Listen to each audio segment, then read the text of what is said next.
Bismillahirrahmanirrahim. Assalamualaikum warahmatullahi wabarakatuh. Alhamdulillahirrabbilalamin. Wassalatu wassalamu ala rasulillah wa ala alihi wa sahbihi wa mawala wa ba'du.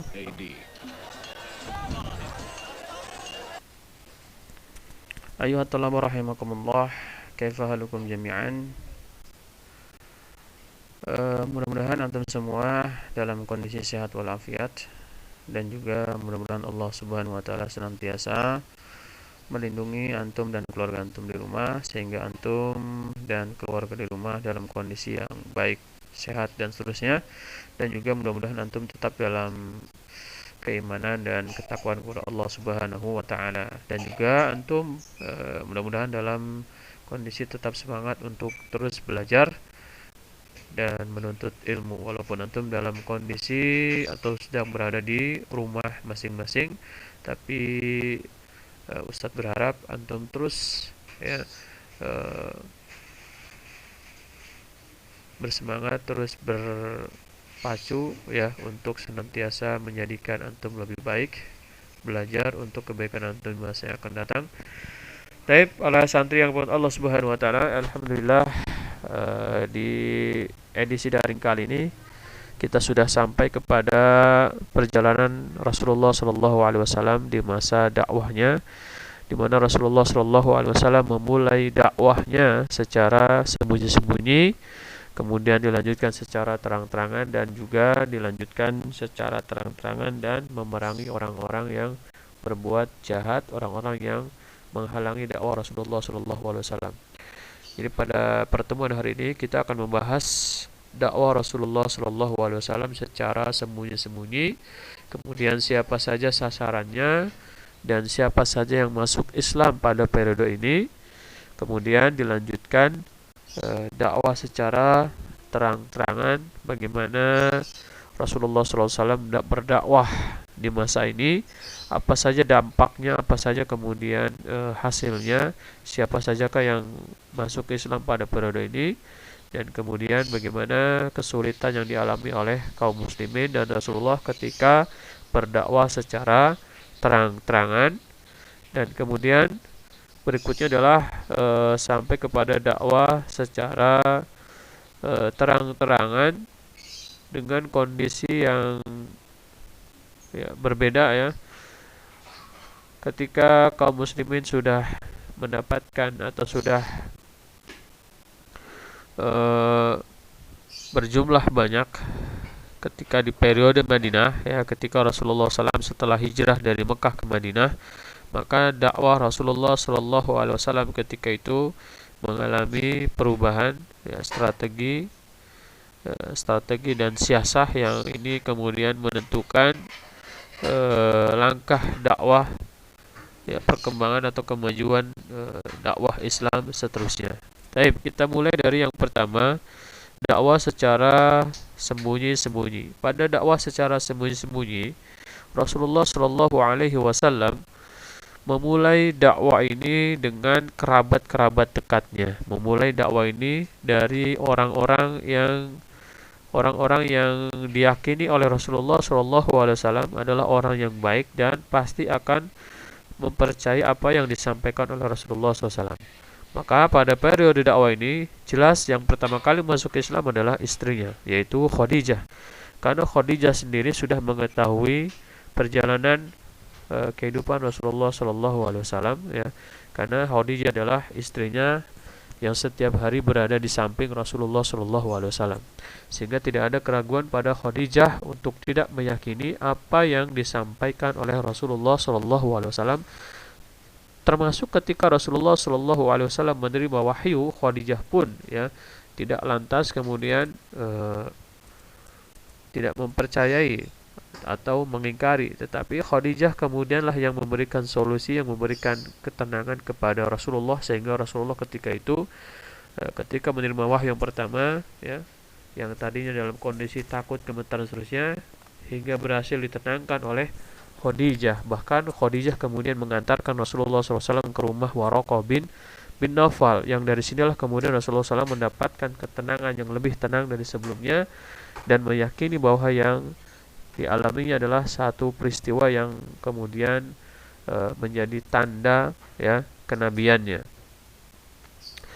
Pun setelah itu walaupun wahyu terputus beberapa saat, tapi kemudian datanglah wahyu berikutnya yang kemudian dari turunnya wahyu ini mengantarkan menyampaikan ilham kepada Rasulullah, ya, sehingga kemudian Rasulullah SAW memulai dakwahnya yang pertama kali secara sembunyi-sembunyi ini setelah turunnya surat Al-Mudassir.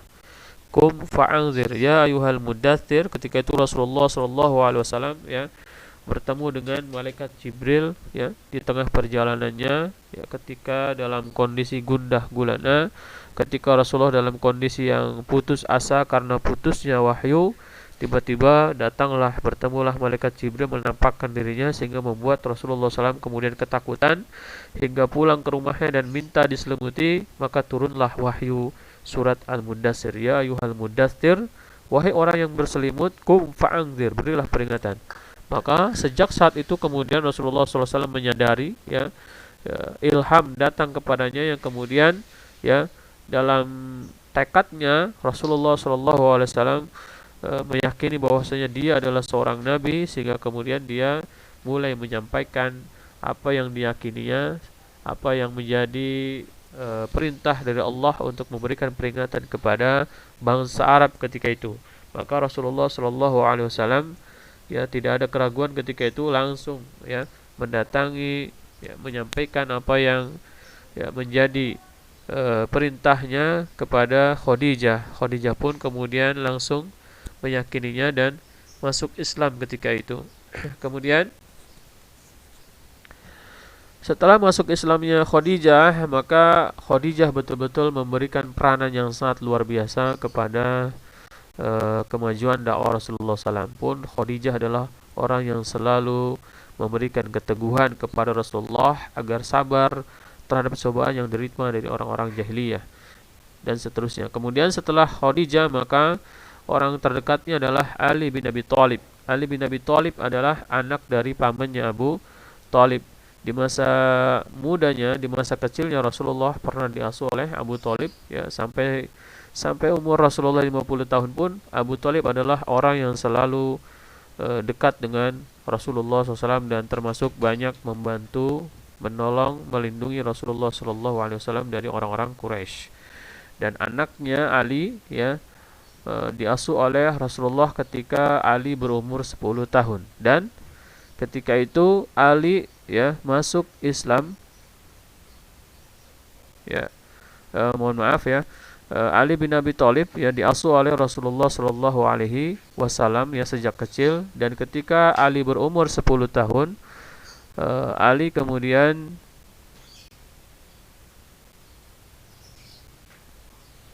ya, masuk Islam, ya. Ali kemudian masuk Islam di masanya ketika itu masih kecil.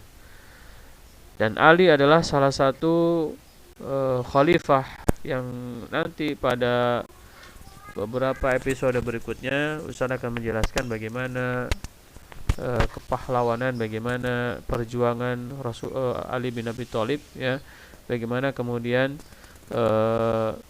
kehebatan Ali di masa perang dan seterusnya, ya. Dari mulai perang Badar dan seterusnya, bagaimana peranan Ali bin Abi Thalib dalam dakwah Islam. Kemudian juga setelah Ali masuk Islam pada periode ini adalah Zaid bin Harisah, mantan budak dari Rasulullah Sallallahu Alaihi Wasallam, yang kemudian karena kedekatannya dengan Rasulullah, maka Rasulullah pun ingin menjadikannya anak, ya, diangkat menjadi anak. Tetapi dalam Islam ketika itu Rasulullah SAW ditegur oleh Allah Subhanahu Wa Taala untuk tidak menjadikannya Zaid bin Harisah sebagai anak angkatnya, karena itu akan merusak nasabnya. Tapi ala kulli hal, Zaid bin Harisah ini kemudian masuk Islam dan termasuk sahabat Rasulullah Shallallahu Alaihi Wasallam yang kemudian memiliki banyak sekali peran-peranan penting dalam penyebaran dakwah Islam. Nanti pada beberapa episode berikutnya Ustaz akan menjelaskan bagaimana Zaid bin Harisah memimpin beberapa peperangan, ya. Yang kemudian Zaid bin Harisah ini menikah dengan Ummu Aiman yang kemudian diberikan keturunan yang bernama Usamah bin Zaid. Ya, Usamah adalah anak dari Zaid bin Harisah. Usamah ini adalah seorang panglima hebat ya, di masa mudanya berumur 16 tahun dia sudah diangkat menjadi seorang panglima perang ya. Jadi seorang bapak Zaid bin Harisah dan anaknya Usamah bin Zaid, dua-duanya adalah seorang tokoh penting dalam penyebaran Islam. Dua-duanya adalah pernah menjadi sebagai panglima ya, pernah menjadi pemimpin perang dalam beberapa perang yang dialami di masa Rasulullah Shallallahu Alaihi Wasallam. Kemudian berikutnya adalah Abu Bakar As-Siddiq. Siapa yang tidak kenal dengan Abu Bakar As-Siddiq? Abu Bakar As-Siddiq adalah tokoh yang disegani di kalangan orang-orang Quraisy karena beliau adalah orang yang cerdas, satria, bersih dan jujur. Dia adalah orang yang disukai banyak orang dan murah hati ya. Ia kemudian mengetahui betul silsilah keturunan orang-orang Quraisy dan sejarah mereka, sehingga Abu Bakar As-Siddiq ini betul-betul sangat dihormati dan termasuk ya, Abu Bakar As-Siddiq adalah orang yang piawai dalam bergaul ya. Abu Bakar As-Siddiq ini kemudian bisa masuk ke segmen lapisan masyarakat manapun, mau tokoh, orang-orang kecil ya, Abu Bakar ini masuk dimanapun dan bisa bergaul dengan mereka, sehingga Abu Bakar ini termasuk orang yang sangat supel, yang sangat dirindukan kedatangannya oleh orang-orang dimanapun berada ketika itu, sehingga Abu Bakar ini betul-betul memiliki peranan yang sangat besar terhadap penyebaran dakwah Islam. Berkat kemudian kerja kerasnya, berkat kemudian dakwahnya, Abu Bakar berhasil merekrut beberapa tokoh-tokoh pemuka Quraisy yang mereka betul-betul menjadi pilar-pilar atau menjadi tokoh-tokoh yang kemudian ikut menyebarkan Islam dengan sangat cepat. Di antara tokoh-tokoh pemuka Quraisy yang berhasil didakwahi, yang berhasil masuk Islam melalui Abu Bakar As-Siddiq adalah Utsman bin Affan ya. Yang pertama adalah Utsman bin Affan, salah satu khalifah Khulafaur Rasyidin ya. Yang ketiga, kemudian berikutnya ada Abdurrahman bin Auf ya, seorang saudagar ya, kaya raya, pedagang, pebisnis. Kemudian ada Zubair bin Awam, termasuk tokoh yang sangat penting, yang sangat luar biasa ya dalam beberapa episode perang. Zubair bin Awam adalah termasuk pendekar ya, pendekarnya perang Rasulullah Shallallahu Alaihi Wasallam. Ibunya adalah Sofiyah yang merupakan bibi dari Rasulullah Shallallahu Alaihi Wasallam. Zubair memiliki keberanian yang luar biasa ya, sama seperti Ali bin Abi Thalib.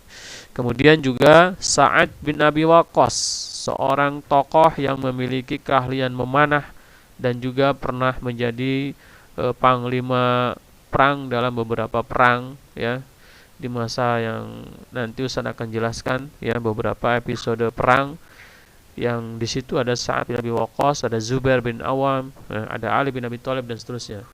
Juga kemudian Thalhah bin Ubaidillah, dia juga berhasil masuk Islam melalui Abu Bakar As-Siddiq ya. 5 tokoh ini ya betul-betul luar biasa ya, mereka kemudian menjadi tokoh-tokoh penting dalam penyebaran Islam ketika itu. Dan 5 tokoh ini semuanya dijamin masuk surga ya, dari Utsman sampai Thalhah bin Ubaidillah. 5 tokoh ini dijamin masuk, termasuk 10 dari orang yang dijamin masuk surga oleh Rasulullah Shallallahu Alaihi Wasallam. Thalhah bin Ubaidillah sendiri ya pernah menjadi pagar ya, pernah menjadi pagar hidup Rasulullah Shallallahu Alaihi Wasallam ketika perang Uhud ya. Ketika itu Thalhah mendapatkan banyak sekali hujaman, pedang, panah, tombak dan seterusnya untuk melindungi Rasulullah Shallallahu Alaihi Wasallam. Kemudian beberapa tokoh juga yang masuk Islam melalui Abu Bakar As-Siddiq adalah Abu Ubaidillah bin Jarrah, kemudian Arqam bin Abil Arqam, Utsman bin Mad'un, Ubaidah bin Haris, Sa'id bin Abi Zaid, Khabbab bin Art, Abdullah bin Mas'ud, Ammar bin Yasir, Suhaib dan lain-lain. Nah, ini mereka masuk Islam melalui Abu Bakar As-Siddiq. Nah, kemudian orang-orang yang masuk Islam di masa awal ini maka disebutlah sebagai as-sabiqunal awwalun. Siapa saja as-sabiqunal awwalun? Yang pertama adalah Khadijah, kemudian kemudian Ali dari anak-anak, Zaid dari kalangan budak, kemudian dari orang-orang dewasa ada Abu Bakar As-Siddiq, kemudian orang-orang masuk Islam dari melalui Abu Bakar As-Siddiq ada Utsman bin Affan, Zubair bin Awam, Sa'ad bin Abi Waqqas, Abdurrahman bin Auf, kemudian Talhah bin Ubaidillah. Nah, ini adalah as-sabiqunal awwalun, ya. Mereka termasuk yang masuk Islam dari tahapan pertama, ya. Kemudian ditambah juga dengan ada Ammar bin Yasir, Utsman bin Mad'un dan seterusnya, Arqam bin Abil Arqam, ya. Arqam bin Abil Arqam juga termasuk, ya, tokoh penting yang kemudian rumahnya menjadi tempat dakwahnya Rasulullah Shallallahu alaihi wasallam. Nah, ini dakwah secara sembunyi-sembunyi, ya, menghasilkan tokoh-tokoh hebat ketika itu yang dari sinilah, ya, tahapan pertama ini menentukan dakwah selanjutnya, ya, menentukan dakwah selanjutnya. Keberhasilan di dakwah tahapan pertama ini betul-betul menjadi kunci keberhasilan dakwah Rasulullah Shallallahu alaihi wasallam pada dakwah selanjutnya. Yang ini kemudian banyak hikmah yang bisa kita dapatkan dari dakwah secara sembunyi-sembunyi. Kemudian selanjutnya di tahapan dakwah ini Rasulullah Shallallahu alaihi wasallam berhasil kurang lebih, ya, mendapatkan 40 tokoh, 40 orang yang masuk Islam pada periode ini. Jadi kurang lebih ada 40 yang masuk Islam pada periode dakwah secara sembunyi-sembunyi. Dan Islam datang, ya. Islam datang di Mekah itu betul-betul menjadi salah satu yang membuat kaum kafir Quraisy, ya, sangat murka dan seterusnya. Ya, ini akan kita bahas pada, ya, pada tahapan berikutnya, dakwah secara terang-terangan, ya. Nah, kapan dimulainya dakwah secara terang-terangan? Dakwah secara terang-terangan dimulai ketika kaum muslimin, ya, sudah berjumlah, ya, banyak, ya. Ketika itu memang Rasulullah SAW, kenapa tidak dari awal Rasulullah berdakwah secara terang-terangan? Ada hikmah di sana, ada pelajaran penting di sana yang kemudian kita bisa gali, ya, kita bisa pelajari, ya, di kelas selanjutnya insyaallah, ya. Untuk saat ini Ustadz hanya menjelaskan secara singkat saja karena waktu terbatas, ya. Kemudian dakwah secara terang-terangan Rasulullah Shallallahu alaihi wasallam, ya, memulai dakwah secara terang-terangan ini ketika turunnya ayat surat Al-Hijr, ya, ayat 94 yang berbunyi fasda bima tu'mar wa'rid 'anil musyrikin, ya, surat Al-Hijr ayat 94. Ayat ini memerintahkan Rasulullah Shallallahu alaihi wasallam, Allah memerintahkan Muhammad untuk berdakwah secara terang-terangan. Fasda, maka siarkanlah, bima tu'mar, apa yang diperintahkan kepadamu, wa'rid 'anil musyrikin, dan janganlah kamu pedulikan orang-orang musyrik. Dari ayat ini jelas sekali Allah memerintahkan Rasulullah untuk, ya, berdakwah secara terang-terangan, karena kata fasda di situ adalah menyiarkan secara terang-terangan, tidak sembunyi-sembunyi. Kemudian juga ayat yang lain, ya, dalam surat Asy-Syu'ara ayat 214 Allah mengatakan wa anzir ashiratakal aqrabin, wa anzir, dan berilah peringatan. Berilah peringatan kepada kerabatmu yang terdekat. Nah, dari sinilah kemudian Rasulullah SAW ketika itu setelah 3 tahun berdakwah secara sembunyi-sembunyi, Rasulullah kemudian naik ke Bukit Safa untuk berdakwah secara terang-terangan. Apa yang dilakukan Rasulullah SAW ketika naik ke atas Bukit Safa? Kita simak cerita ini, ya. Ketika sampai ayat Allah, ya, surat Al-Hijr kepada Rasulullah SAW. Ketika kemudian Rasulullah menerima wahyu surat Al-Hijr ayat 94, ayat perintah yang menjelaskan dakwah secara, ya, terang-terangan, juga surat Asy-Syu'ara ayat 214. Kemudian Rasulullah SAW keluar menuju Bukit Safa. Setelah sampai di atasnya, beliau memanggil dengan suara lantang, ya Sobaha. Ketika Rasulullah berada di atas bukit, kemudian Rasulullah SAW berseru kepada, ya, orang-orang yang berada di sekitar Bukit Safa itu dengan menggunakan kalimat ya Sobaha. Yang seruan ini berarti seruan yang biasa dikumandangkan manakala ada musuh yang ingin menyerang satu wilayah atau suku secara licik, ya, kata Sobaha ini. Maka dengan seruan itu orang-orang Quraisy kemudian berduyun-duyun mendekati, ya, suara tersebut yang berasal dari Bukit Safa. Ternyata didapati di situ Rasulullah SAW sedang berdiri di atasnya, dan kemudian Rasulullah SAW berkata, "Wahai Bani Abdul Muthalib, wahai Bani Fihir, wahai Bani Ka'ab, percayakah kalian jika aku beritahu bahwa ada pasukan berkuda di balik bukit ini yang ingin menyerang kalian?" Maka serempak orang-orang Quraisy ketika itu menjawab, "Ya, kami percaya." Ya, semuanya percaya dengan yang disampaikan oleh Rasulullah, karena Rasulullah semasa hidupnya tidak pernah satu kali pun berdusta. Sehingga orang-orang Quraisy tidak ada satupun yang tidak ragu, ya, yang ragu. Semuanya percaya yang disampaikan oleh Rasulullah Shallallahu Alaihi Wasallam. Sehingga mereka menjawab, "Ya, kami percaya." Maka setelah itu Rasulullah Shallallahu Alaihi Wasallam berkata, "Karena itu aku memperingatkan kalian semua bahwa jika kalian tetap dalam perbuatan kalian, maka kalian akan mendapatkan siksa yang amat pedih." Mereka pun terdiam, ya. Semuanya terdiam ketika Rasulullah menyampaikan hal demikian. Tidak kemudian dengan Abu Lahab, ya. Ketika Rasulullah SAW mengatakan, "Bagaimanakah pendapatmu jika aku kabarkan bahwa di belakang gunung ini ada sepasukan kuda musuh yang datang akan menyerangmu? Apakah kamu mempercayaiku?" Mereka menjawab, "Ya, kami belum pernah melihat kamu berdusta."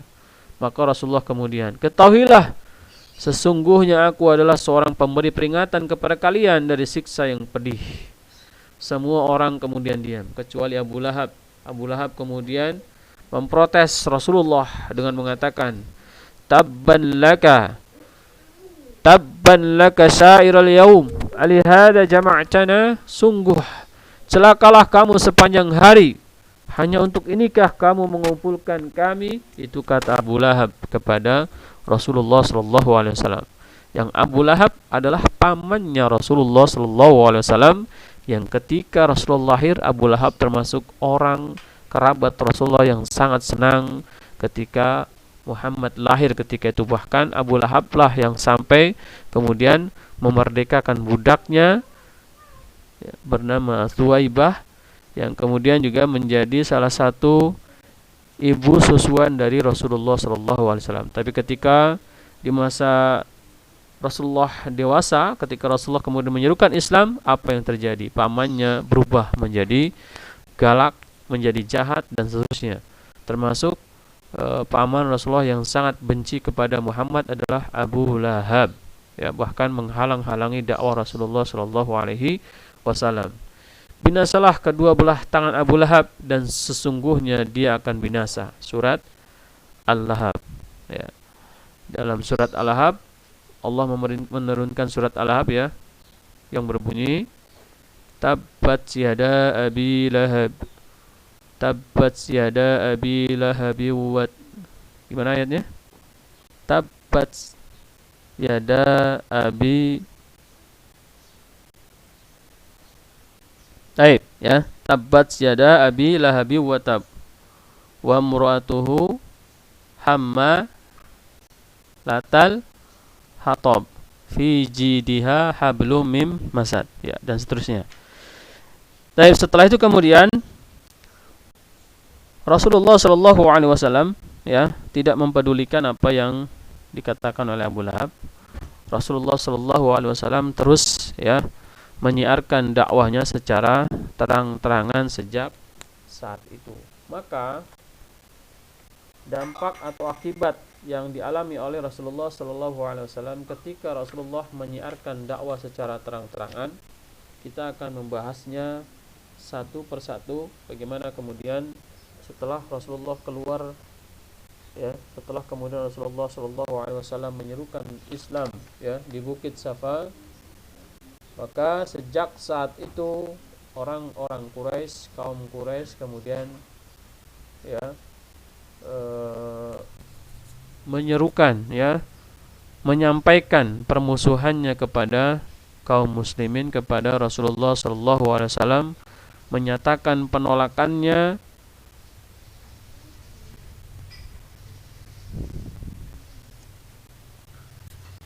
dan seterusnya.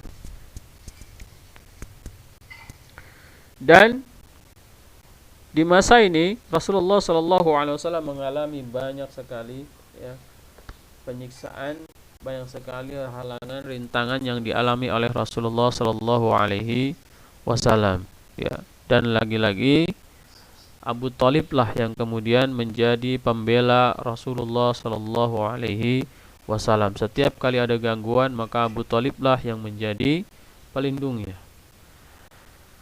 Setelah berjalan beberapa waktu, beberapa orang Quraisy kemudian ya pernah mendatangi Abu Thalib, ya, kemudian meminta kepada Abu Thalib agar ya tidak menjelek-jelekan Tuhannya. Ya, ketika itu Rasulullah Shallallahu Alaihi Wasallam, ya, awal-awal orang-orang Quraisy tidak begitu peduli dengan dakwah Rasulullah SAW, sampai ketika Rasulullah dan kaum muslimin mulai menyadarkan, ya, tujuannya adalah untuk menyadarkan orang-orang Quraisy tentang kebobrokan Tuhan mereka, tentang betapa hinanya mereka menyembah berhala. Tapi ternyata orang-orang Quraisy ketika itu tidak senang dengan apa yang didakwahi, apa yang disampaikan oleh Rasulullah SAW, sehingga kemudian mereka meminta kepada Abu Thalib untuk membujuk ponakannya supaya tidak menjelek-jelekan Tuhan mereka, ya, membodoh-bodohkan angan-angan mereka, menyalahkan nenek moyang mereka, ya, sampai kemudian ya ternyata Abu Thalib, ya, ketika menyampaikan kepada Muhammad, ya, ternyata Muhammad tidak setuju dengan apa yang diinginkan oleh Abu Thalib. Bahkan ketika itu Abu Thalib mendukung, ya, ketika Rasulullah Shallallahu Alaihi Wasallam, ya, diminta oleh Abu Thalib untuk menghentikan dakwah, ya, Abu Thalib kemudian tidak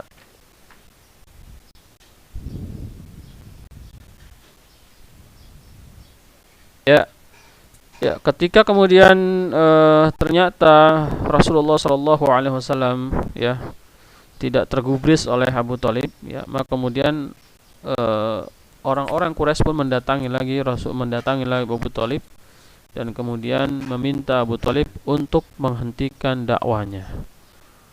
Maka ketika itu Abu Thalib, ya, diminta oleh orang-orang Quraisy, "Wahai Abu Thalib, kami menghormatimu, kami telah mengharapkanmu untuk menghentikan keponakanmu.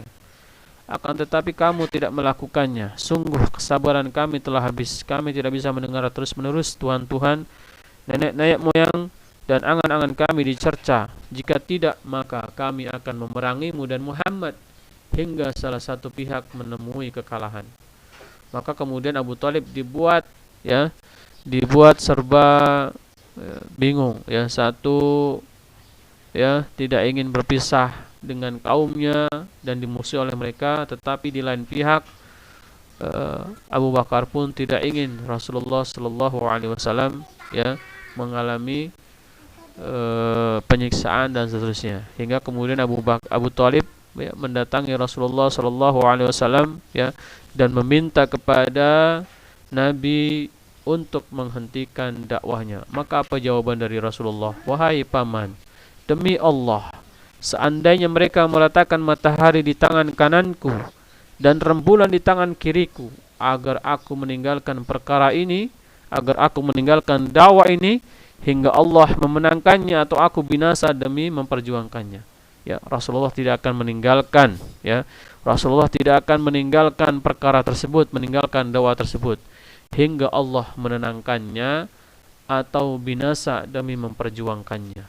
Niscaya aku tidak akan meninggalkannya, ya, kata Rasulullah sallallahu alaihi wasallam. Maka setelah itu Rasulullah sallallahu alaihi wasallam menangis lalu berdiri dan beranjak pergi. Ketika Rasulullah SAW mulai melangkahkan kaki, maka Abu Thalib kemudian memanggilnya. Ya, ketika didapati yang ternyata Rasulullah menangis, maka Abu Bakar kemudian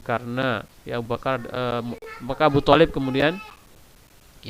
Abu Thalib kemudian mendatangi Rasulullah. Ya, Rasulullah adalah walaupun kemudian keponakannya, tetapi sudah dianggap oleh anaknya, sehingga rasa kasih sayang yang belas kasihannya betul-betul ya melebihi anaknya sendiri. Maka Abu Thalib berkata kepada Rasulullah, "Kesinilah wahai anakku." Rasulullah pun memenuhi panggilannya. Abu Thalib berkata, "Teruskan ya Muhammad, teruskanlah wahai anakku, dan serukanlah apa yang kamu inginkan. Aku akan senantiasa membelamu." Ya, Abu Thalib pun akhirnya ya pasrah, dan kemudian walaupun taruhannya adalah ya kaumnya akan memusuhinya, tetapi Abu Thalib kemudian tidak lantas menyerah begitu saja, dan bahkan kemudian membela ya Rasulullah SAW di masa-masa yang akan datang. Kemudian apa saja bentuk penyiksaan yang dialami kaum muslimin ketika mereka berdakwah secara terang-terangan? Ya, perhatikan ya.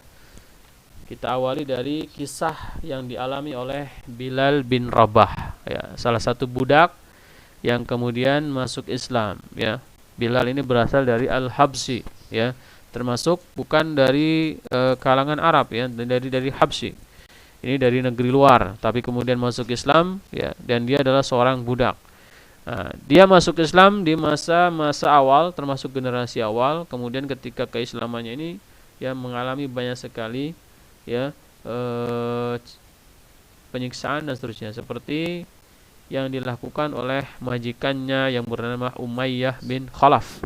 Umayyah bin Khalaf adalah majikan Bilal bin Rabah, ya, yang kemudian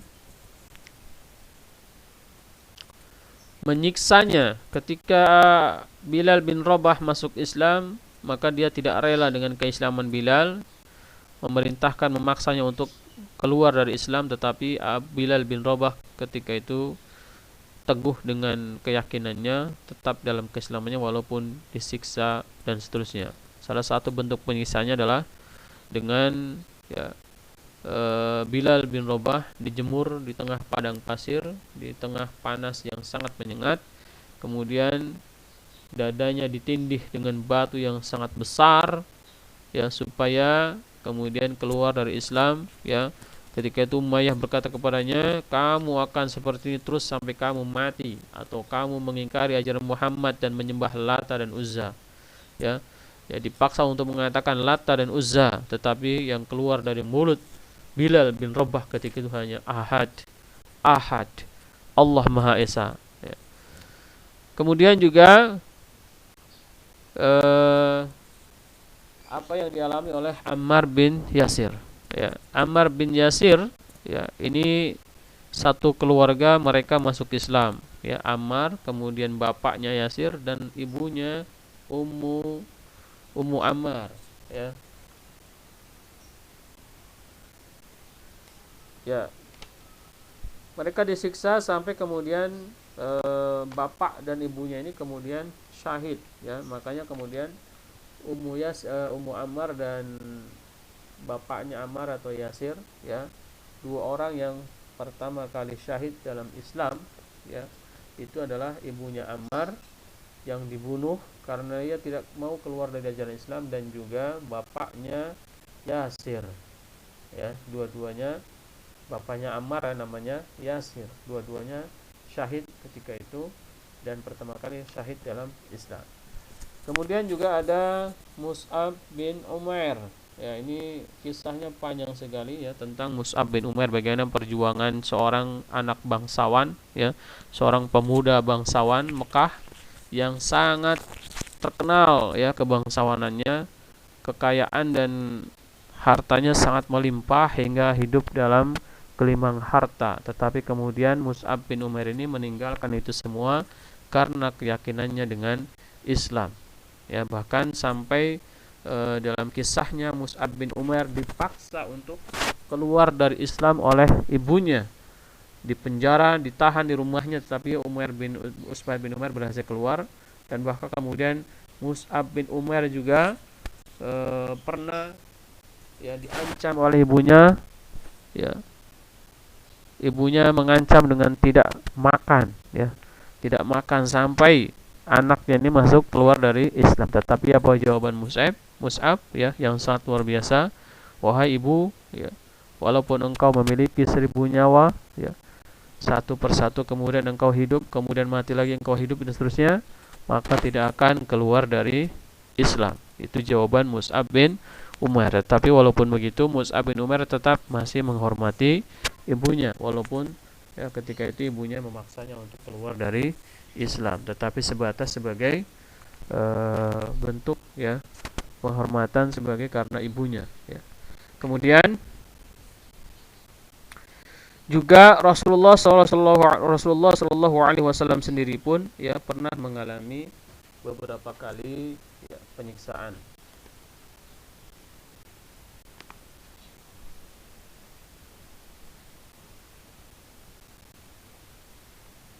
Ya, beberapa bentuk penyiksaan yang dialami oleh Rasulullah Shallallahu Alaihi Wasallam adalah ketika Rasulullah Shallallahu Alaihi Wasallam sedang melaksanakan tawaf. Ya, ketika Rasulullah sedang melaksanakan tawaf,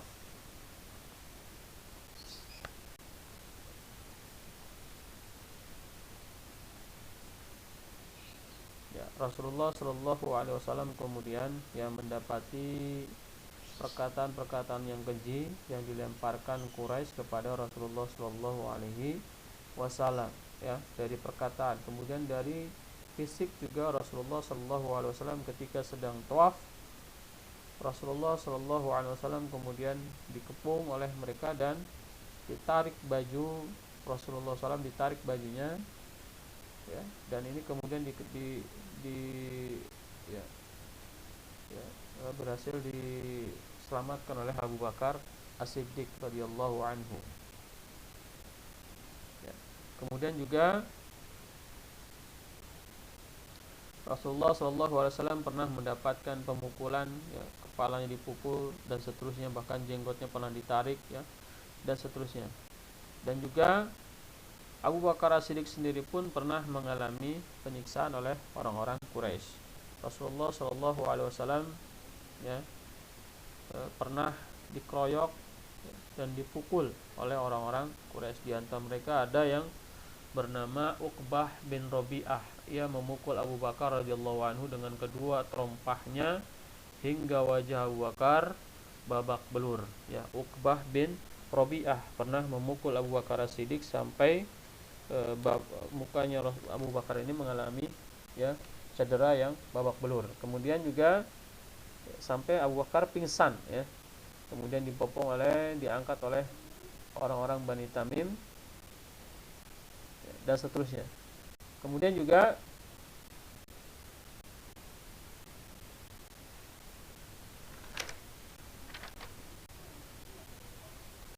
ya orang-orang Quraisy juga ya melakukan penganiayaan fisik kepada Rasulullah Shallallahu Alaihi Wasallam. Salah satu adalah yang dilakukan oleh Uqbah bin Abi Mu'ayth.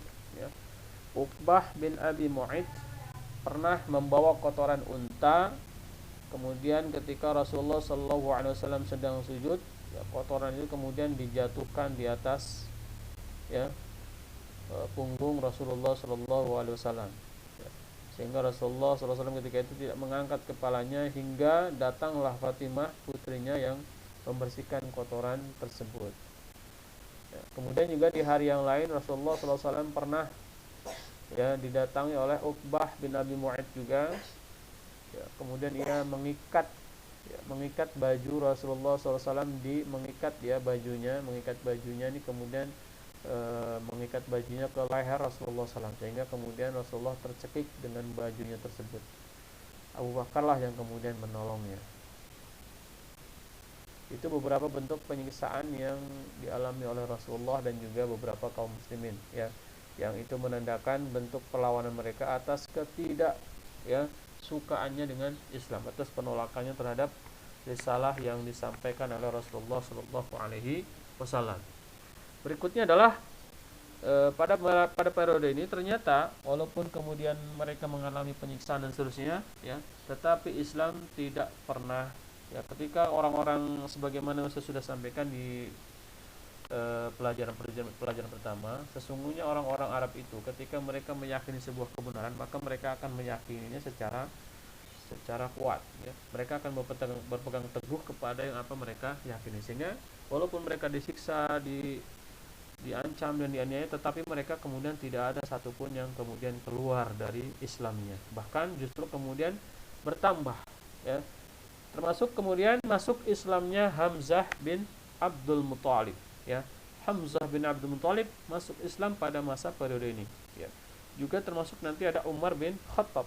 Hamzah bin Abdul Muthalib adalah seorang pendekar, ya, pamannya Rasulullah Shallallahu Alaihi Wasallam yang memiliki fisik yang kuat.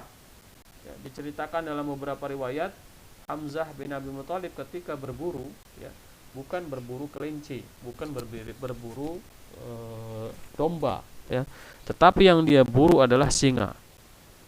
Ketika dia pulang dari berburu, yang dibawa adalah singa. Itu menandakan fisiknya yang sangat luar biasa, ya, kemampuan perangnya yang di atas rata-rata. Bahkan dalam perang Badar dia adalah pahlawannya, ya. Di perang Uhud pun demikian, walaupun kemudian, ya, ada orang yang berhasil membunuhnya karena melalui cara yang tidak lazim, ya. Tetapi secara kehebatan, Hamzah termasuk, ya, seorang pendekar yang kehebatannya sama dengan Ali, Sa'ad dan sahabat-sahabat yang lain. Kemudian setelah masuknya Hamzah bin Abdul Muthalib, ya, kita simak sebentar, ya, bagaimana masuk Islamnya Hamzah bin Abdul Muthalib. Pada ketika itu, ya, ketika Hamzah suatu hari Abu Jahal berjumpa dengan Rasulullah SAW di Bukit Safa, ya, kemudian ia menghina dan mencerca beliau, akan tetapi Rasulullah tidak menanggapinya, sehingga kemudian ia pergi. Saat itu Hamzah bin Abi Thalib baru saja pulang dari berburu dan belum meninggalkan busur panahnya. Hamzah adalah pemuda gagah berani yang disegani di kalangan orang-orang Quraisy. Hamzah diberitahu oleh majikan putri dari Abdullah bin Jad'an tentang keadaan Rasulullah SAW. Hamzah marah lalu pergi ke Masjidil Haram. Ia menjumpai Abu Jahal sedang duduk-duduk bersama beberapa orang. Hamzah mendekati Abu Jahal lalu memukul dengan busur panahnya hingga kepalanya berdarah. Kemudian dia berkata, apakah kamu mengejek Muhammad padahal aku telah memeluk agamanya, ya. Abu Jahal pun terdiam, ya. Sejak saat itu Hamzah masuk Islam dan termasuk yang mempersulit orang-orang, ya, Quraisy, karena Hamzah, ya, orang yang sangat berani dan disegani oleh kalangan Quraisy. Kemudian, ya, beberapa peristiwa berikutnya insyaallah akan Ustadz jelaskan pada pertemuan berikutnya, ya. Mohon maaf waktunya terbatas, ya.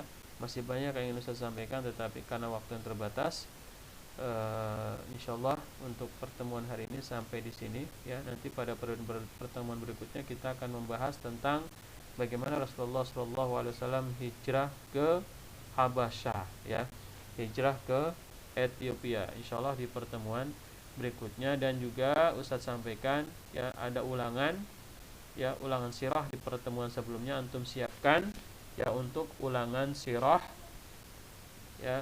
Nanti Ustadz sampaikan halamannya, ya. Nanti halamannya insyaallah dari halaman, ya, dari halaman 15, ya, dari halaman 15 sampai halaman 27, ya, untuk ulangan ya, insyaallah di pekan berikutnya Ustadz adakan ulangan dari halaman 15 sampai halaman 27 ya. Silakan nanti antum pelajari, baca dengan baik-baik, dan setelah ini ada latihan tugas yang antum harus kerjakan di kuisis ya. Silakan antum kerjakan latihan tugasnya di kuisis. Ya, sampai di sini pertemuan kita di edisi daring Sirah Rasulullah SAW, di dakwah secara sembunyi-sembunyi dan dakwah secara terang-terangan. Mudah-mudahan antum bisa memahaminya, dan kalau ada pertanyaan silakan tanyakan ke Ustadz ya. Untuk lebih jelasnya, untuk lebih kuat ya yang antum pahami, antum bisa membaca bukunya dari halaman ya 15 sampai halaman 27 ya. Sampai di sini, hadana ya wa yakum ajma'in, astaghfirullah li wa lakum, subhanakallahumma wa bihamdika asyhadu an la ilaha illa anta astaghfiruka wa atubu ilaik. Wassalamu alaikum warahmatullahi wabarakatuh.